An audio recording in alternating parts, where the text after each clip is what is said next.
یہ ہے علی مرتضیٰ کی ذات۔ اور وہ حسن مجتبیٰ جس کو کندھوں پہ اٹھایا، وہ حسین پاک جس کو کندھوں پہ اٹھایا، اللہ کے رسول علیہ السلام نے اللہ کی بارگاہ میں عرض کیا اللہم ہؤلاء اہل بیتی، اے اللہ یہ میری اہل بیت ہیں، میں ان سے محبت کرتا ہوں، تو بھی ان سے محبت فرما۔ اور فرمایا وخاصتی، اے اللہ یہ میرے خاص لوگ ہیں، اللہ کا اگر کوئی خاص ہے تو اس کو محمد الرسول اللہ کہتے ہیں، اور رسول اللہ کا اگر کوئی خاص ہے تو اس کو علی، فاطمہ، حسن اور حسین کہتے ہیں۔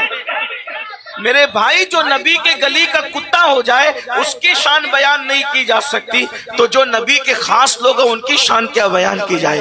اسی لیے اللہ کے رسول علیہ السلام فرماتے ہیں جو مجھ سے اور میری اہل بیت سے محبت کرے گا وہ جنت میں میرے درجے میں میرے ساتھ رہے گا۔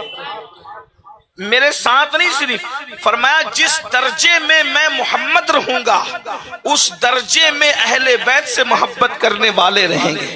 اب یہاں بس آخری بات جو کرنی ہے، اب یہاں سب سے پوچھا جائے کہ آپ اہل بیت سے محبت کرتے ہیں، ہم کہیں گے ہاں کرتے ہیں۔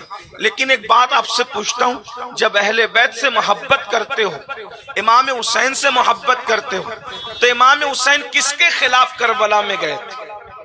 کبھی سوچا امام حسین کربلا میں کس کے خلاف گئے تھے؟ تو آپ سب کہیں گے امام حسین یزید کے خلاف گئے تھے۔ بولو بھائی اس کے علاوہ اور کوئی جواب ہے؟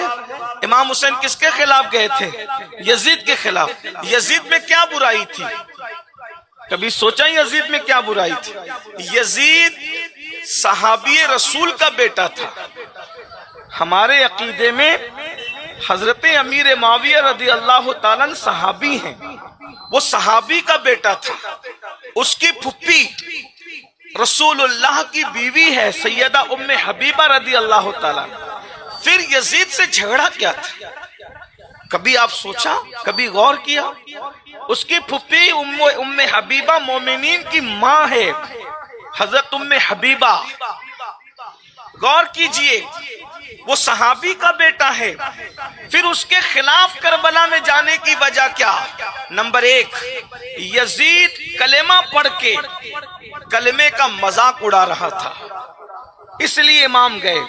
جو آپ اور ہم کر رہے ہیں، ہم بھی کلمہ پڑھ کے معاذ اللہ کلمے کا مذاق اڑانے کے مترادف کام کرتے ہیں کہ نہیں کرتے؟ یہ مسلمان ہے جسے دیکھ کے شرمائے یہود۔ یزید کلمہ پڑھ کے بھی نمازوں کو ترک کر رہا تھا۔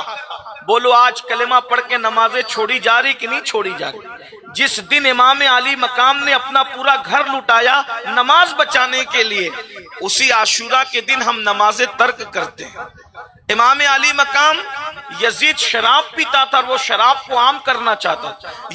یزید شراب اور نشے کا اتنا عادی تھا کہ ابن کثیر اپنی کتاب میں لکھتے ہیں کہ یزید نے سفر حج میں بھی شراب کو نہیں چھوڑا، اتنا وہ شراب کا عادی تھا۔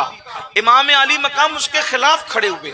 اس کا مطلب یہ ہے کہ آپ اپنے آپ کو حسینی کہہ کر اگر نشے کو پرموٹ کرتے ہیں تو آپ کہیں نہ کہیں حسینی کہہ کر اپنے آپ کو یزید کے کردار کو زندہ کر رہے ہیں۔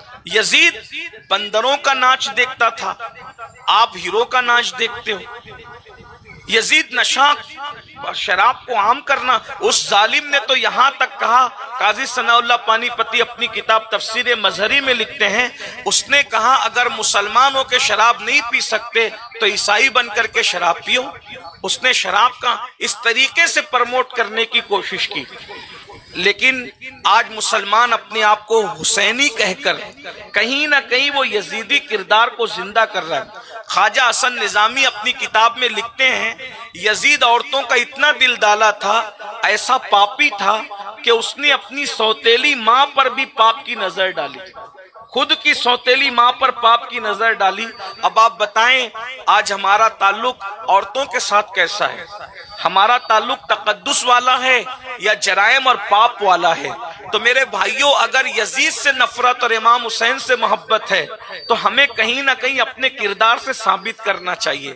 امام علی مقام نے اپنے گھر کا ماحول کیسا بنایا؟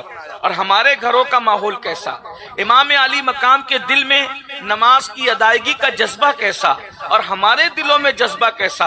امام تو 72 زخم کھانے کے بعد بھی آخری میں سجدہ کرتے ہیں، وہ کربلا کے ریگزاروں پر سجدہ کرتے ہیں اور ہم اے سی میں پڑے رہ کر سجدے کو ترک کرتے ہیں، وہ دھوپ میں سجدہ کرتے ہیں اور ہم ٹھنڈک میں سجدے کو ترک کرتے ہیں، وہ سب کچھ لٹا کر سجدہ کرتے ہیں، ہم سارے عیش پانے کے بعد سجدے کو ترک کرتے ہیں۔ آپ مجھے بتائیں، مجھے تو جب بات یاد آتی تو حیرانی ہوتی ہے، آج ہماری بیٹیاں بے پردہ اسکول جائیں، بے پردہ کالج جائیں، بے پردہ گھومنے جائیں، بے پردہ ولیموں میں جائیں، بے پردہ شادیوں میں جائیں، ہم حرام کھائیں، اللہ اکبر، لیکن آؤ کربلا کو دیکھو، امام نے اپنے گھر کا ماحول کیسے بنایا تھا۔